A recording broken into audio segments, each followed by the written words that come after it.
नमस्कार, आप देख रहे हैं Anti24। मैं हूं आपके साथ सुनील विश्वकर्मा। आप सभी का स्वागत है हमारी इस खास पेशकश में जिसका नाम है बाखबर।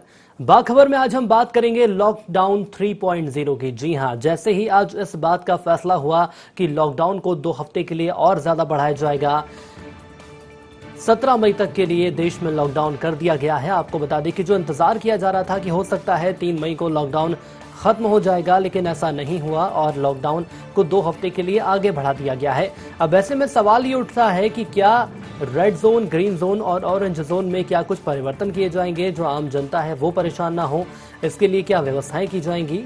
17 मई तक का इंतजार हमें करना होगा और कहा यह जा रहा है कि 2 हफ्ते के बाद जो तस्वीर सामने आएगी उसके माध्यम से लॉकडाउन खुल सकता है। लेकिन अब देखने वाली बात यह है कि क्या लॉकडाउन खुलेगा या लॉकडाउन जारी रहेगा, और इस मुद्दे पर आज हम चर्चा करेंगे। हमारे साथ ग्रुप एडिटर राघवेंद्र सिंह जी जुड़ चुके हैं जो इस कार्यक्रम को आगे ले जाएंगे और आपको और हमको तमाम ऐसे अनसुलझे सवाल हैं जिनके जवाब मिलेंगे। राघवेंद्र जी, कार्यक्रम को आगे ले जाइए। जानना चाहेंगे कि लॉकडाउन के बाद अब क्या देखने को मिल सकता है। खबर में एक बार फिर दर्शकों का बहुत बहुत स्वागत है।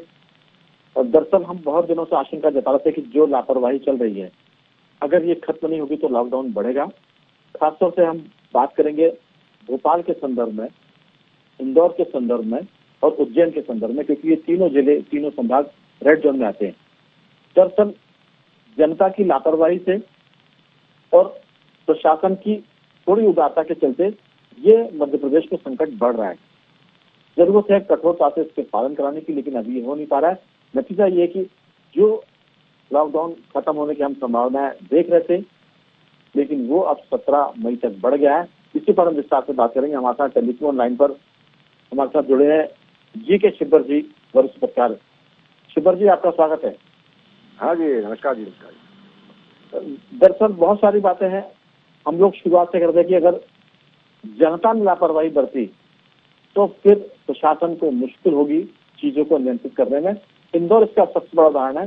पूरे देश में इंदौर एक तरह से रेड जोन में बहुत स्पार्क कर रहा है, बहुत ही जिसे कहेंगे खतरनाक जोन में है। लेकिन भोपाल में भी, पुराने शहर का जो इलाका है पुराना भोपाल, वहां भी जो बाजार में लोग निकल रहे हैं वो कहीं ना कहीं पूरे लोगों को दिक्कत में डाल रहे हैं जो लॉकडाउन का पालन करते हैं। आपकी नजर से क्या लोग सुधरेंगे और नहीं सुधरे तो क्या स्थिति बनेगी? क्योंकि आप घर में रहेंगे तभी लॉकडाउन हट सकता है, नहीं तो इसके बढ़ने के चांसेस लगातार आगे बढ़ते जाएंगे। आपकी राय? राघवेंद्र जी, इंदौर, उज्जैन और भोपाल ये दोनों ही जो अपने रेड जोन में हैं, और रेड जोन में इसलिए भी है कि जैसा कि आपने कहा कि सुधरेंगे, कुछ लोग सुधर नहीं रहे हैं।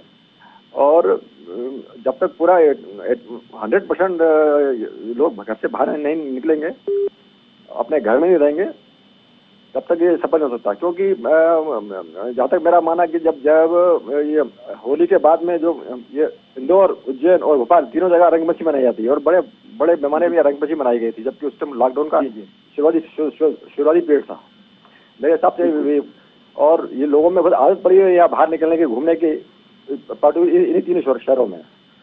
और इसी कारण हालांकि भोपाल में अभी डेथ कम हुई है, लेकिन जो संख्या जो बढ़ रही है, संख्या बढ़ना खतरनाक है। डेथ कम होने से कुछ फर्क नहीं पड़ता। जितने भी वर्ड जो आपने ठीक कहा कि भोपाल, इंदौर और उज्जैन में रंगपंचमी को बहुत अच्छे से मनाया जाता है और इस बार भी ये लापरवाही हुई। लोगों ने कोशिश की थी कि ना बनाए, अघोषित रूप से लोगों ने बनाई और नतीजा हमने सामने देखा। अब लेकिन रमजान का महीना चल रहा है, बहुत पाक और मुबारक महीना है। इस महीने में अगर आप इबादत घरों में करेंगे, बाहर नहीं निकलेंगे, तो ये सबके लिए एक तरह से लाभकारी होगा, सबको बचाने वाला होगा। हम इस पर आपसे पूछेंगे अगले दौर की बातचीत में। हमारे साथ टेलीफोन पर जुड़ गया है वरिष्ठ पत्रकार मिलिंद कुलकर्णी जी। मिलिंद जी, आपका बहुत बहुत स्वागत है। नमस्कार। संकट लगातार बढ़ रहा है, जनता को समझाया जा रहा है, प्रशासन और सरकार इस पर जितनी मर्यादा के भीतर बात कर सकती है समझा रही है, विज्ञापन दिए जा रहे हैं, लेकिन जनता मानने को तैयार नहीं है। क्या अब सख्ती का दौर शुरू करने की जरूरत है? क्योंकि इंदौर कलेक्टर को हम सुन रहे थे, मनीष सिंह, वो कह रहे थे कि जिनके पास नहीं है वो भी घूम रहे हैं। हम देख रहे हैं कि कई सरकारी चिकित्सक जो है वो इलाज नहीं कर रहे हैं, उनके बर्खास्ती की तैयारी की जा रही है। इंदौर की हम बात करें, उज्जैन भी खतरनाक है, रेड जोन में है। भोपाल राजधानी है, मुख्यमंत्री शिवराज सिंह चौहान, कलेक्टर, कमिश्नर सब प्रयासरत है, लेकिन लोग मानने को राजी नहीं है। आपकी राय कि ये मामला अब कितने खतरनाक दौर में जाएगा? क्या 17 जून आखिरी होगा या इसके बाद फिर 17 में आखिरी होगा या इसके बाद फिर जून, जुलाई, अगस्त, सितंबर तक जाएगा? आपकी राय? देखिए राघवेंद्र जी, मैं आपको एक बात बताना चाहता हूँ जी कि ये लॉकडाउन तब तक बढ़ता रहेगा जब तक कि कंसिस्टेंटली ऐसी स्थिति नहीं बन जाती कि हमारे यहाँ कोई नया मरीज संक्रमित होना न पाया जाए। मतलब जिस दिन आप जी। अपने को लगातार आप कहिए हफ्ते भर जब ऐसी स्थिति बनेगी कि कोई नया मरीज हमारे यहाँ पे एडमिट नहीं हुआ या संक्रमित नहीं पाया गया, तब जी। जाके स्थिति ये कहलाएगी कि अब हम जो है उतार की तरफ है और हम कोरोना की चपेट से बाहर आ रहे हैं। जी लेकिन आपने जो बताया, मैं आपको बताना चाहता हूँ, अभी बहुत सारी बातें आपने सोशल मीडिया पर भी देखी होंगी। लोग कह रहे हैं आप इसे हिंदू मुस्लिम में बदल रहे हैं और नफरत की बात कर रहे हैं। मुझे लगता है कि कोई नफरत की बात कोई व्यक्ति नहीं कर रहा है। और इसका सबसे बड़ा मैं आपको एग्जाम्पल बताता हूँ कि इतने सारे तनाव के बावजूद भी जब अभी इरफान खान की जब मृत्यु हुई तो लोगों को हमने देखा कि किस तरह से उन्होंने जो है उनको ट्रिब्यूट दिया, किस तरह से उनको श्रद्धांजलि दी। तो मुख्य बात मैं समझता हूँ कि ये बहुसंख्यक वर्ग का आग्रह है कि कोई भी देश का दूसरा वर्ग या ऐसा न हो जो कि सरकार के नियमों का, जो देश के कानून का पालन न करे।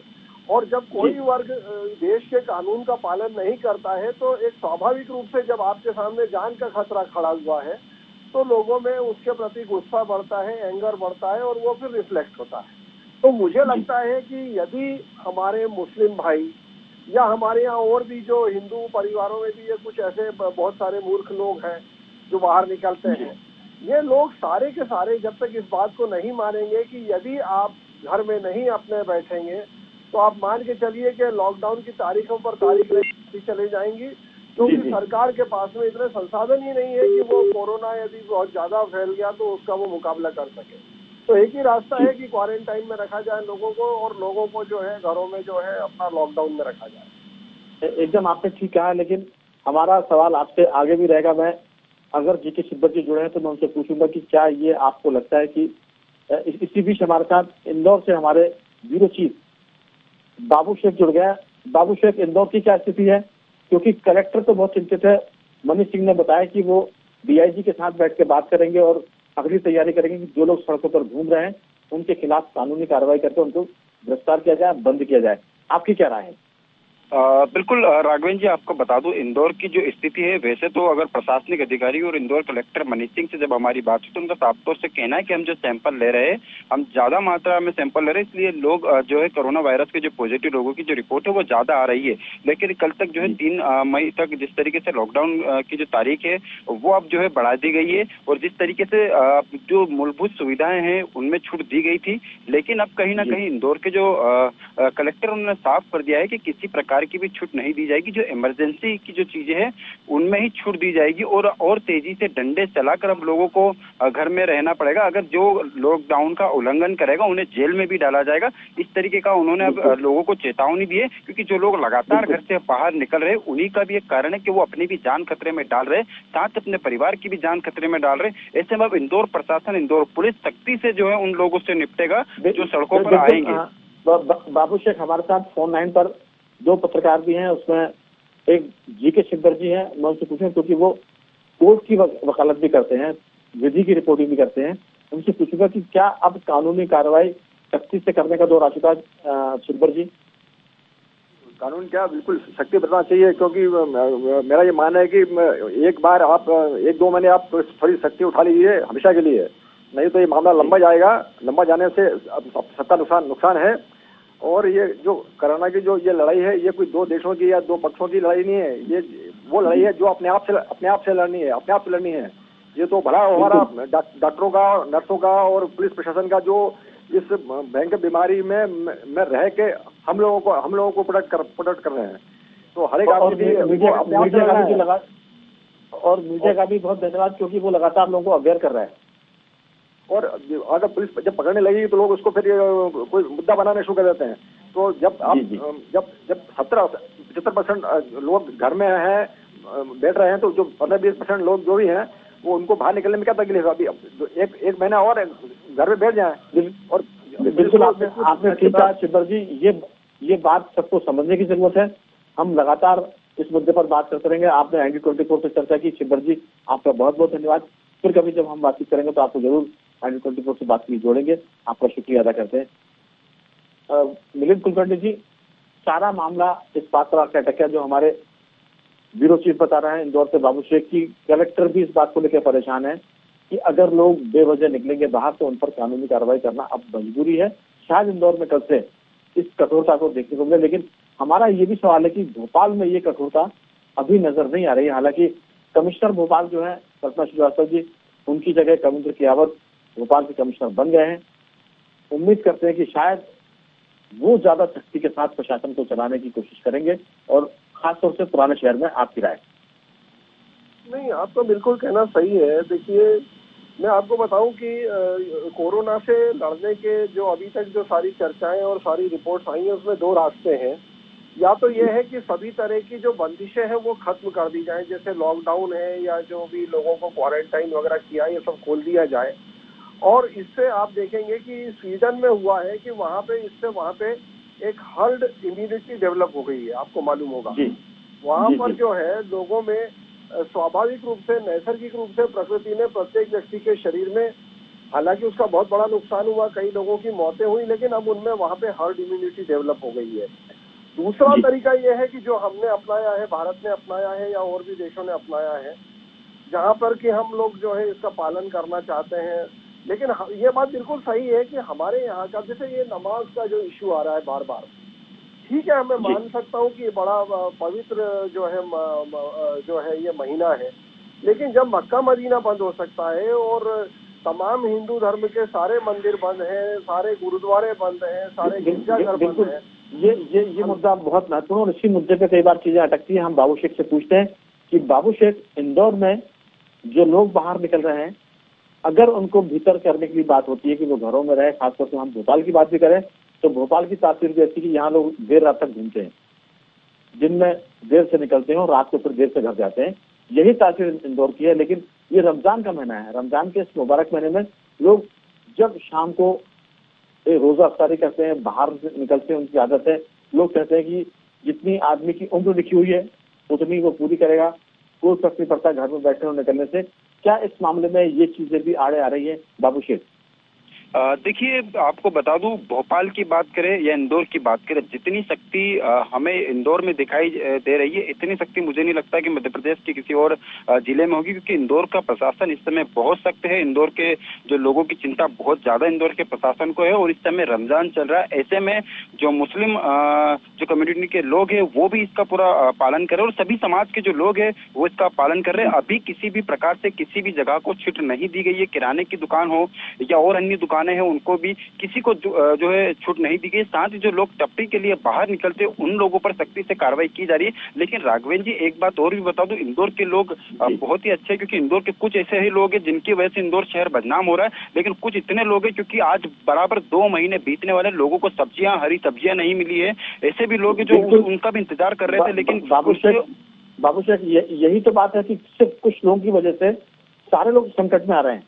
कुछ लोग जो नहीं मानते हैं, उसके चलते जो बहुत सारे लोग सरकार के आदेश का पालन कर रहे हैं, वो बेचारे मुश्किल में आ रहे हैं। यही बात भोपाल में बहुत देखी जा रही है। कुछ लोगों की वजह से मेरी खुद लोगों से बातचीत हुई, वो कहते हैं कि साहब, वो तो जितने दिन भगवान ने लिखे हैं, जितने दिन ऊपर वाले ने लिखे हैं, उतने दिन ही हम जिएंगे, कोई फर्क नहीं पड़ता। इसलिए वो टहलते भी हैं, देर रात तक घूमते भी हैं। अब पुलिस अगर सख्ती करेगी तो अन्याय की बात कही जाएगी, अगर सख्ती नहीं करेगी तो बाकी लोग जो शरीफ आदमी वो संकट में आ रहे हैं। प्रशासन दुविधा में है। कठोरता से जितनी दरकार है वो अभी इंदौर में नहीं हो रही, क्योंकि इंदौर देश भर में सबसे खतरनाक दौर में है। सबसे ज्यादा वहाँ मौत हुई है, सर्वाधिक लोग वहाँ मिल रहे हैं। इसलिए जो सख्ती की जा रही है, हमें लगता है कि जनता उसका समर्थन करे और शासन और सख्त हो। अभी लगता है दरकार है सख्ती की। आपकी राय? देखिए, जिस तरीके से इंदौर की बात करें तो हमारे पुलिसकर्मी, हमारे डॉक्टर, हमारे प्रशासनिक अधिकारी दिन रात मेहनत कर रहे, लोगों की जान बचा रहे। इस दौरान हमारे जो पुलिसकर्मी हैं उनको जो है कोरोना वायरस हुआ, जिसमें 2 पुलिसकर्मियों की हमारे यहाँ पर जान चली गई, एक की अटैक से और एक की जो है कोरोना वायरस से चली गई। ऐसे में लोगों को समझना चाहिए कि जो लोग आपकी जान बचा रहे हैं उन्हीं की जान के आप दुश्मन बने। आप घर से बाहर निकल के सारे नियमों को तोड़कर आप जो है बाजार में घूम रहे, और बहाने इनके पास इतने होते हैं। कोई दूध के बहाने से निकलता है, तो कोई किराने के बहाने से निकलता है, तो कोई मेडिकल के बहाने से निकलता है, लेकिन उनको सिर्फ और सिर्फ करना कुछ नहीं है, शहर का देखना है और लॉकडाउन का उल्लंघन वो करते हैं। लेकिन ऐसे लोगों से निपटने के लिए अब इंदौर पुलिस डंडे चला रही है, और इंदौर पुलिस ने साफ कर दिया कि जो भी सड़कों पे दिखेगा उन पर कानूनी कार्रवाई करके उन्हें सीधा जेल में डाला जाएगा, चाहे वो कोई भी हो। बाबू शेख, आपसे भी और वीरेंद्र कुलकर्णी से इसके बाद हम चर्चा को आगे बढ़ाएंगे। क्या लॉकडाउन का मतलब लोग कर्फ्यू नहीं मान रहे हैं? क्योंकि हिंदुस्तान में एक नई टर्म है ये लॉकडाउन, आइसोलेशन, क्वारंटीन। हमें लगता है कि अगर कर्फ्यू शब्द का इस्तेमाल करे तो जनता उसको ज्यादा अच्छे से समझती है। जैसे एक पुरानी चीज चलती थी इस देश में, कुप्रथा थी, छूत की। अगर सरकार इस शब्द का इस्तेमाल करती कि साहब ये छूत की बीमारी है, जिस घर में हो जाए उस घर के लोग अपने घर में रहें और वो लोग बाहर ना निकले और लोग उनसे ना मिले, तो शायद लोग इसको ज्यादा गंभीरता से लेते। हमें लगता है कि जो शब्दावली है, जो टर्म है, उसका भी नुकसान हो रहा है। क्यों मिलिंद जी, मेरा आपसे सवाल है, क्या ये टर्म बदलनी चाहिए? आप कह रहे हैं वो बात सही है, काफी हद तक सही है, क्योंकि क्या है, जो लोगों को अभी कर्फ्यू का मतलब मालूम है, वो जानते हैं कि कर्फ्यू में बहुत ज्यादा सख्ती होती है। मैं शेख साहब की बात से भी थोड़ा सहमत हूँ कि भाई ये यदि इस तरह से लोग बाहर निकल रहे हैं, यदि आप स्वानुशासन का जो है पालन नहीं करेंगे, उसको अडॉप्ट नहीं करेंगे, तो क्या होगा कि जो जेन्युइन लोग हैं उनको भी परेशानी हो जाएगी। और अभी मैं आपको बता दूं, आज मेरे पास एक वीडियो आया था कि मुझे नहीं मालूम कहाँ का है। अब वहां पर उन गांव में एक अलग तरह की समस्या खड़ी हो गई है। वहां पर जो है उस गांव की जनता जो है वहां पे न मस्जिद में पहुंच गई और वहां जाके उन्होंने आग्रह पूर्वक अपने हाथ में कानून लेके उसे बंद कराने की कोशिश की, नमाज आदि को। तो ये क्या है, एक तरह का ये failure of law and order होने वाला है। यदि सरकार नहीं करेगी तो लोगों को करना पड़ेगा और लोग निकल सकते हैं ऐसी स्थिति में। तो सरकार को सोचना चाहिए कि सख्ती से उनको बताएं। और सबसे अच्छा तरीका ये है कि मुस्लिम समाज के जो प्रबुद्ध लोग हैं वो अपने लोगों को समझाएं और उनको ये कहें कि वो अपने स्वेच्छा से ही जो है इन सब चीजों का आइटम। अब जैसे मुझे बताइए, रात में तफरी करने निकल रहे हैं, तो इसमें क्या दूध लाने और सब्जी लाने की बात हो सकती है? शेख साहब बता सकते हैं अपने को। तो ये सब अपने को अपने आप ही खुद को सुधारना पड़ेगा।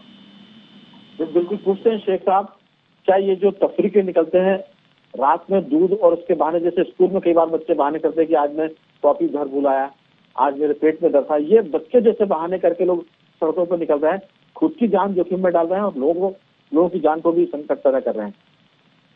देखिए राघवन जी, एक आपको हंसी वाली बात बताऊंगा। जब हम खबर पर निकलते हैं, जब पुलिस प्रशासन कार्रवाई सख्ती से करता है, हर एक चौराहे पर पुलिस ने सख्ती से बैरिकेड्स लगाए, वहां पर लोगों को वो रोकती है। और लोगों से जब वो वजह पूछी जाती है कि आप किस वजह से आप बाहर निकले, तो कहीं लोग बताते हैं कि हमें हॉस्पिटल जाना है, कोई बताता है कि हमें जो है मेडिकल पर जाना है। जब वो ये भी कहते कि हम मेडिकल से आ रहे हैं, जब उनसे पूछा जाता है कि आप क्या दवाई लेकर आए, कि आपके पास पर्चा है, तो वो उस समय पुलिस को कोई ऐसा संतुष्ट जवाब नहीं दे पाते। फिर ऐसे में पुलिस उन पर कार्रवाई भी करती है और डंडे भी चलाते हैं। और ऐसे कई लोग हैं जो दूध के बहाने से निकलते हैं, जो किराने के बहाने से निकलते हैं, कोई आटे के बहाने से निकलते हैं। लेकिन इंदौर में ऐसे भी अभी नगर निगम ने हर एक घर में जो है नगर निगम ने खाने की व्यवस्था कराई है, साथ ही राशन की व्यवस्था कराई है। तो कुछ लोग जो है ये शिकायत कर रहे थे कि उन्हें घर में खाना नहीं मिल रहा, इसलिए रोड पर निकल गए। लेकिन जब प्रशासन ने उनके घर में जाके देखा तो उनके घर में जो है नगर निगम ने जो सामान दिया, सामग्री दी है, उसके 5-5 पैकेट लोगों के घर में निकल रहे। तो आप समझ सकते हो कि लोग राशन भी इकट्ठा करने के लिए ये गलत शिकायत कर रहे हैं प्रशासन को कि हमें खाना नहीं मिल रहा है या हमें राशन नहीं मिल रहा है। लेकिन उसके बावजूद वो तफरी करने के लिए जब बाहर निकलते हैं, तो ऐसे में प्रशासन फिर कार्रवाई करता है और उसमें बेकसूर लोग भी पिसाते हैं, जो ऐसे वीडियो सामने आते हैं। बिल्कुल मैं आपको रुकूंगा। बाबू शेख हमारे साथ हमारे जबलपुर संवाददाता राजेंद्र जुड़ गए हैं। राजेंद्र जी, आपका बहुत बहुत स्वागत है। जी दरअसल पूरे मध्य प्रदेश में सबसे सुकून का अभी कोई अगर संभाग है तो वो लगता है जबलपुर है। जबलपुर में आखिर ऐसा क्या हुआ कि इंदौर, भोपाल, उज्जैन की तुलना में जो कुछ वहाँ काम किया जनता ने, प्रशासन ने, जरूर आप बताएं ताकि लोग उसको कॉपी कर सकें। राजेंद्र जी।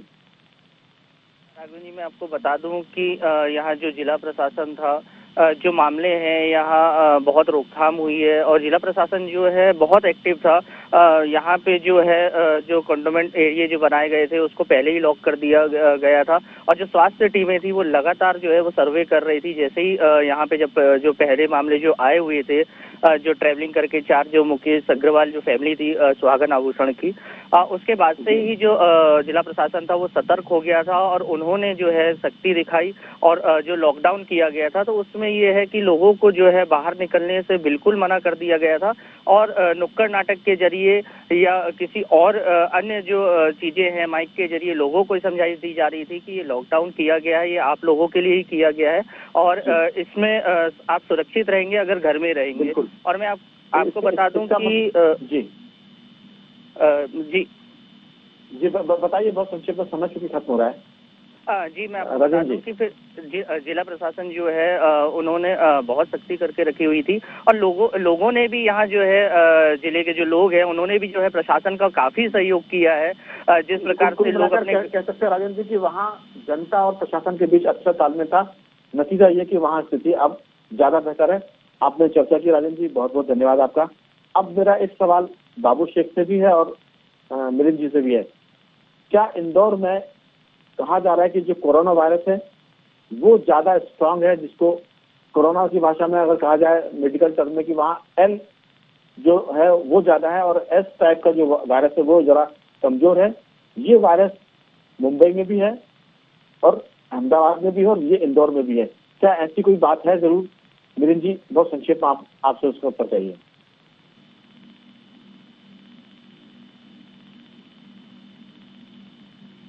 मिलिंद जी, मेरी आवाज सुन पा रहे हैं? मैं आपकी आवाज सुन पा रहा हूँ। एल स्ट्रेन का जो वायरस है ये मध्य प्रदेश, महाराष्ट्र और गुजरात में देखा गया है और ये ज्यादा खतरनाक वायरस है और जो एस स्ट्रेन है वो बाकी जगह देश में पाया गया है।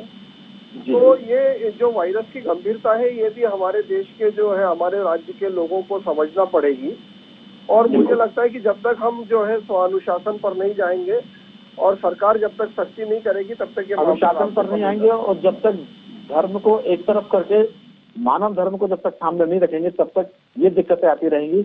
मुझे लगता है कि ये चीजें बहुत ज्यादा जरूरी लोगों को मानना है। इसी बीच में मैं बताऊं आपको कि इंदौर से वरिष्ठ पत्रकार जयश्री टिल्ली जुड़ गई हैं। जयश्री जी, आपका बहुत बहुत स्वागत है। जी नमस्कार जी। चर्चा का क्योंकि समय खत्म चला, अंतिम दौर में आपसे संपर्क हो पाया है।